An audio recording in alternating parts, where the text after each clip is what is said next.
আসসালামু আলাইকুম। কেমন আছেন সবাই? আশা করি সবাই ভালো আছেন। তো চলে এসেছি নতুন আরও একটি ভিডিও নিয়ে। তো আজকে আমার শরীরটা প্রচণ্ড খারাপ। রাত্রে থেকে প্রচণ্ড জ্বর, শরীর ব্যথা, পা ব্যথা। তো আজকে ছেলেকে নিয়ে সারাদিন কি করি, কীভাবে সময় কাটাই, সবাই ভিডিওটিতে দেখতে পাবেন। তো সবাই পুরো ভিডিওটি না টেনে দেখতে থাকুন। এই যে দেখেন, আবিদকে স্কুলে দিয়ে এসে শুয়েছিলাম, কোনো কিছু কাজকর্ম করতে পারি নাই। যে আবিদ কাপড় টাপড় খুলে গেছে, বিছানা টিছানা সব গোছালো। যে তো এগুলো এখন গোছাবো। এই যে দেখেন, শুধু বিছানাটা গোছালাম, অস্থির লাগতেছে শরীরটা। আজকে আর কোনো কাজকর্ম করি নাই। কাজের আপা আসলে আপাকে দিয়ে করাবো, ফার্নিচার টার্নিচার মোছাবো। শুধু হচ্ছে বিছানাটা গুছিয়ে নিলাম। আমার বড় বোন চলে গেছে ভাইয়ের বাসায়। তা আবিদকে আনতে যেতে পারবো না, খারাপ লাগতেছে। বোনকে বলে দিয়েছি নিয়ে আসতে, বাসার নিচে ওকে দিয়ে যাবে। আমার বোন না হলে আমার ভাইয়ের বউ দিয়ে যাবে। ও তারপরে বাসায় সিঁড়ি দিয়ে একা আসতে পারবো।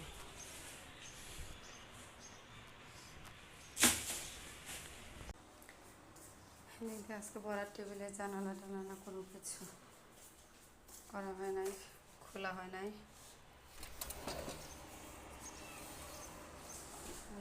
বাসায় কত ময়লা টয়লা নোংরা হয়ে আছে, ঝাড়ু দিই নেই আজকে সকালবেলা। শুধু একটু ঘরের সামনে ঝাড়ু দিয়ে আবিদকে দিয়ে এসেছি।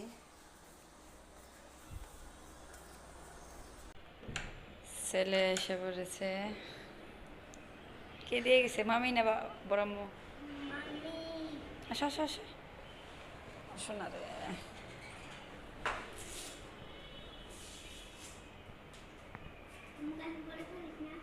হ্যাঁ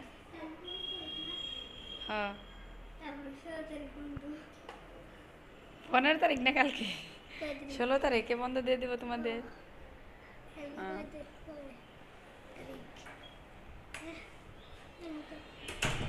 তারিখ দেখ, 16 তারিখ যেদিন বন্ধ দিব ওই দিন দিব তো, তুমি সমস্যা নেই, চলো। হ্যাঁ, জ্বর বাবা, শরীরটা খারাপ। আমার ছেলে জিজ্ঞাসা করতেছে তোমার জ্বর ভালো হয়েছে না। আমার ছেলে দেখছে সকালবেলা। যাও ফ্যান চালা জিরাও তুমি। পরীক্ষা কেমন হয়েছে? আজকে আবিতে পরীক্ষা শেষ হলো। দেখি প্রশ্ন।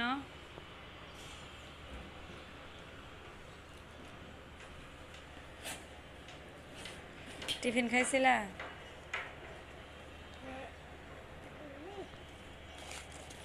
প্রশ্নের অবস্থা এরকম,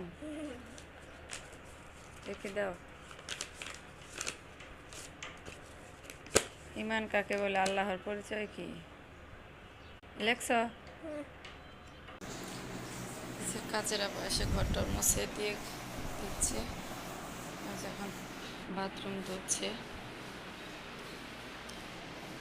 আর যে দিক দিয়ে আবিদকে বলছি বাবা পড়তে বসো, আমি ব্যথায় হাঁটতে পারতেছি না।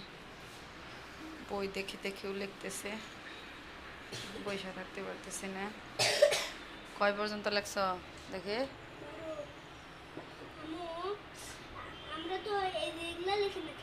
কচ্ছপ লেখো। হ্যাঁ, কোন প্রাণী বেশি দিন বাঁচে? কচ্ছপ। কচ্ছপ লেখ।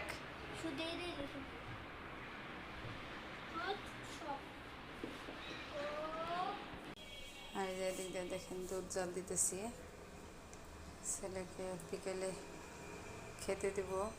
ও দুপুরবেলা একা একা খেয়েছে, আর দেখেন দুধ পড়ে গেছে, মানে দুধ বল খেয়ে।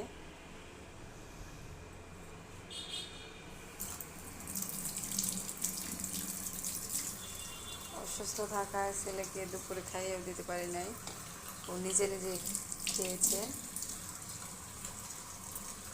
তো পড়তেছে, ক্ষুধা লাগবে, এখানে দুধ জল দিয়ে রাখতেছি।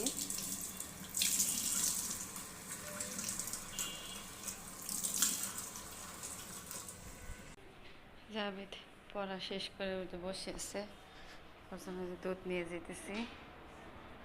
আবিদ ক ও কোথায় গেছিলে তোরা? নাও খাও, ভালো লাগতেছে না কিন্তু, জ্বালায় না বাবা। পাইপ তো ছিল, কি করছো? আচ্ছা এখন এমনি খাও।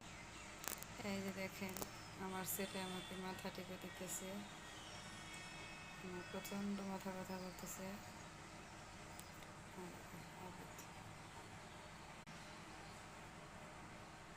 আম্মুর জন্য তো কি তোমার খারাপ লাগতেছে?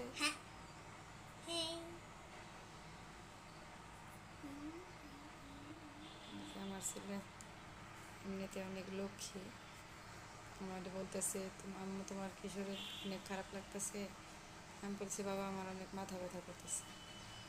পরে বলতেছে দাঁড়াও আমি তোমার মাথা টিপে দিতেছি। দেখেন আমার ছেলে মাথা টিপে দিতেছে।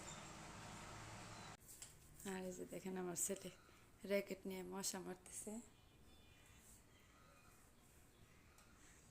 মশা ছিল, আর মশা ওর সাথে খুব আড়ি।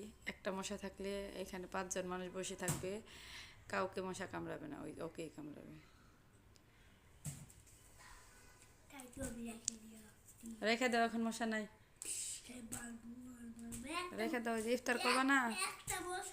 আসো, এই যে আজকে দিক দিয়ে ইফতারের জন্য যে পেয়ারা কেটে নিয়েছি আর খেজুর। এই মশা নাই রে বাবা, আজকে আর অন্য কিছু করি নাই। ওই যে মশা মারতেছে। শরবতে যাবে, এদিকে আসো। আর এই যে শরবত, আজকে শরবত আর যে পেয়ারা আর খেজুর দিয়ে ইফতার করব। আবিদ আজান দিয়ে দিবে, বসো। মারছো, ভালো হয়েছে, বসো। মশা মারার উস্তাদ।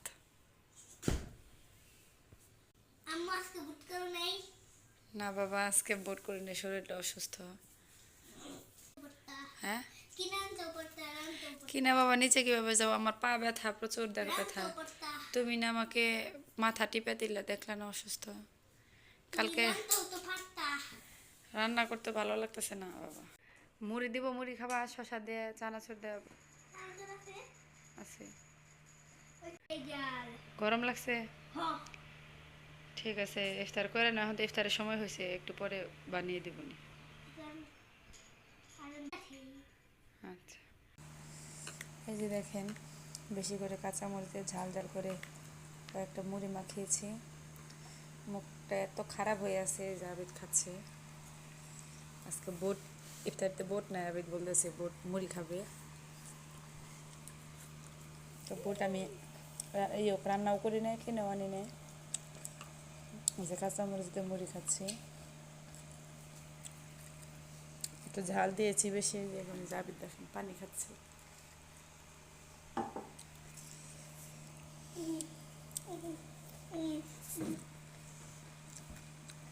মনে হচ্ছে ঝাল খেলে ভালো লাগবে।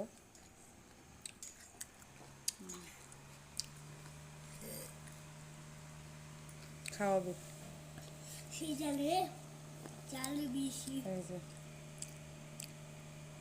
মরিচ দিয়ে দিয়ে খাচ্ছি।